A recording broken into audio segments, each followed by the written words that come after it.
Good morning, everybody. Yes, it's morning. Almusal tayo.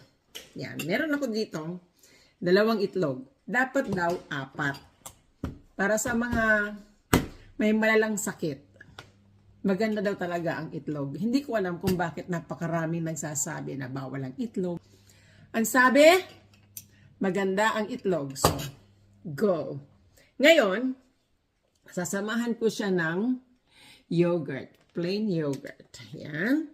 At saka, extra virgin olive oil. I-drizzle natin siya. Yan. And, meron ako ditong katas ng lemon. Yan, lemon juice.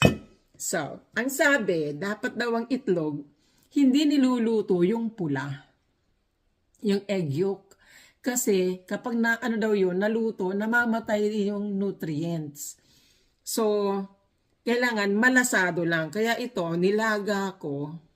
Teka muna.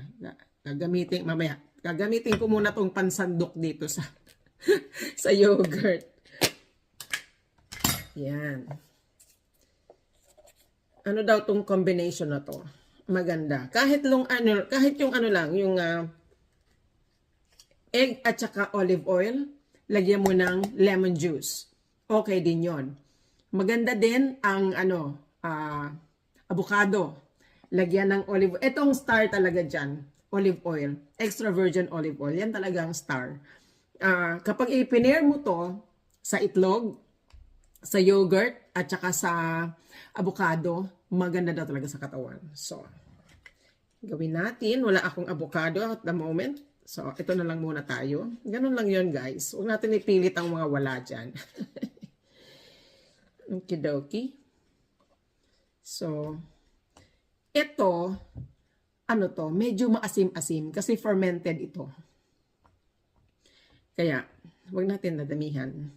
Or depende sa iyong panglasa. Okay na yan sa akin. Depende sa iyong panglasa. Ikaw naman ang kakain yan. Hindi ikaw ang masusunod. Pero hindi porket maganda, kahit anong bagay, kapag sobra, ay hindi maganda. Kaya, yan. Total, hindi ka rin naman gagaling sa isang iglap kapag nilaklak mo to lahat. Hindi ka gagaling. Kailangan yan maging habit mo.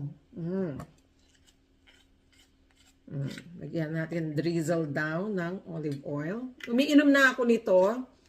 1 kutsara 3 times a day.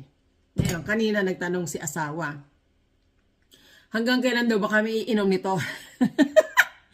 Sabi ko, well, dapat maging routine na natin yan. Forever na yan. Pero siguro, instead na 3, gawin na natin 2. Minsan nakakalimutan. Hayaan mo na kung nakalimutan mo. Huwag ka nang masyadong mag-alala. Ganun lang yon. Maybe once a day. Whenever. Basta kailangan every day, you take it. Kasi maganda to. Kumbaga, maintenance na. Ay, naku, patay. Ayan, ibubuhos ko na lang. Kaunti lang nito na lemon juice. Ay. Madami yata yun. Aasim na siya. Here you go. Tapos, tsaka ngayon natin, diba ang itlog? Malazado. Malazado, guys. Ganyan daw dapat. Para hindi namamatay yung nutrients ng egg yolk. I-search nyo na lang guys ha. Hindi ko sa ulado yung nutrients na makukuha sa itlog. Riboflavin yata, thiamine, mga ganon. Ewan ko. Basta, maganda yan. So, imbis daw na si cereal ka, na sabi healthy, ganon, di ba? Sa packet sa box ng cereals, sabihin ganon. Anong tawag dito? Yung bang enhance sa ganitong vitamins, ganyan, ganon. Tapos, yung iba naman, oatmeal, di ba? Hindi pala magandang i-breakfast yung mga ganon. Kasi, mataas sa carbs. So, kung walang, tawag dito, ito daw ang maganda na pang-almusal kasi low in carbs, rich in fat, tapos fermented pa siya, tapos rich in protein. Sangka pa. So, yan daw yun. Lalo pa, kung merong, avocado, di ba? So, ito na siya. Sana hindi siya maasim. Parang naparami yung aking lemon.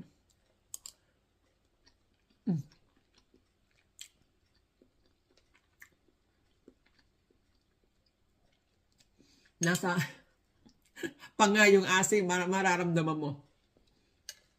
Pero okay lang, hindi siya masyado maasim.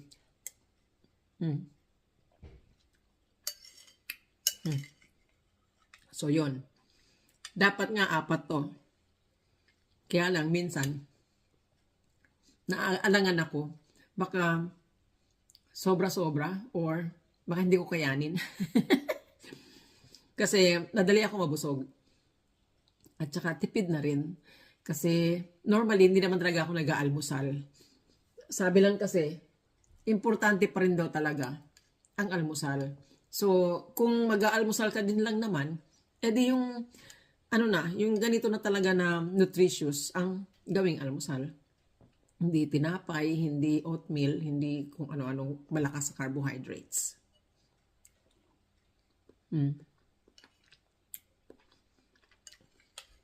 Ang sa akin, para magkalaman lang ang tiyan ko kasi inom ako ng mga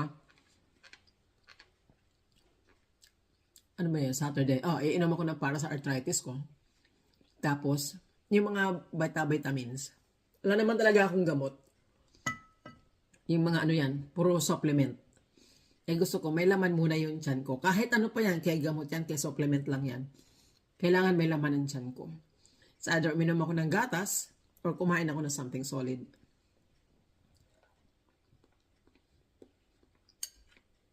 Hmm. 2 days ko na itong ginagawa. Yesterday, wala akong Greek yogurt. So, nagpabili ako sa asawa ko for today. Para from today, meron na ako. So, okay naman kahapon. Masarap din naman kahit walang yogurt. So, huwag kayo mag-alala. Kung walang yogurt, edi walang yogurt.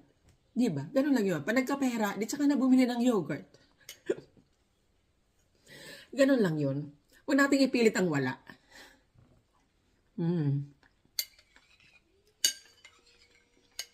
Hindi maganda yung parati na lang tayong feeling kawawa.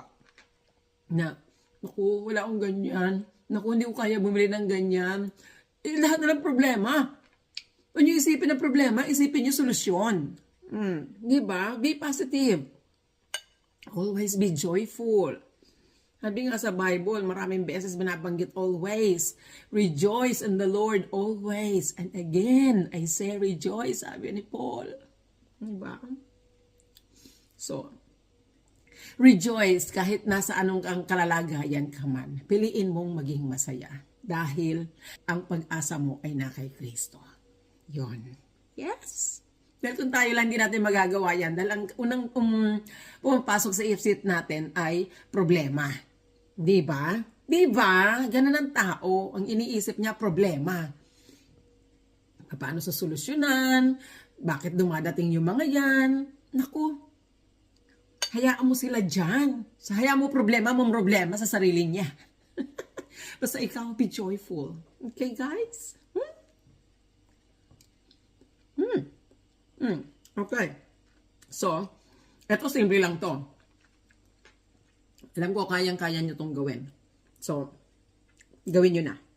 Okay, guys? Thanks for watching. Have a nice morning. God bless. Bye!